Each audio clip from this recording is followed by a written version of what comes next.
سحرك عيونك والوجه نوراني، سبحان حسنك والحسن رباني.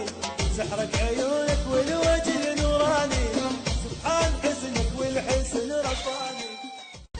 سحرك عيونك خلي بس يلزم لا يظل يحكي علي صحيح، يجرحني عاد لا يظل يجرح في كلامه. خلي يتذكر انا شنو كنت بالنسبه له، خلي يتذكر التضحيات، خلي يتذكر بالليل يمكن اسهر للصبح انا على موده واكرس كل وقتي في سبيله، ومن الصبح انا عندي دوام طالب، ولا من الصبح اروح انا اشتغل، ولكن يقول خلص في دا كل الوقت.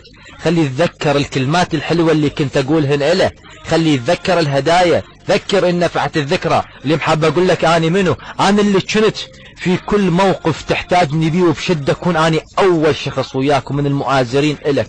انا كنت الليل كله ما سهره لو ادري انت زعلان اظل وياك للصبح واواسيك. انا اللي كنت للصبح اقعد اخطط لمستقبلنا ورقه وقلم وياك. انا اللي بنيت امالي جبل وانت في لحظه سديت الباب علي وراحت امالي. انا اللي كنت ظان انه تكون انت ابلي اطفالي. والله العظيم لو كنت ظان انك تغدرني ما كنت اتكلم وياك للحظه، لان ما احب اخدع شخص. اتعجب عليك شلون سمحت لنفسك ان تخدعني وتشوف شخص باني اماله جبل عليك. شلون قدرت تسمح لنفسك تخدعني؟ عجيب امر البشر. اخدع اللي يستحق انك تخدعه. ما هم الدنيا وما هم يتزوج، هم فقط تسليه. روح ذاك تسلى وياه.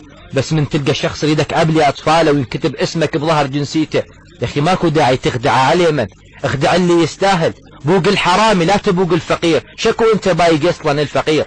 لا تبوق مشاعري جميلة كانت وان شاء الله لا تزال جميلة، بس ويا غيرك. اما وياك فمستحيل. هذا الكلام انت تقول علما مستحيل ترجع وياه من ثاني. طبعا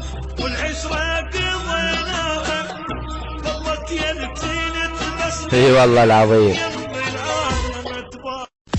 خلي بس يلزم لا يظل يحكي علي.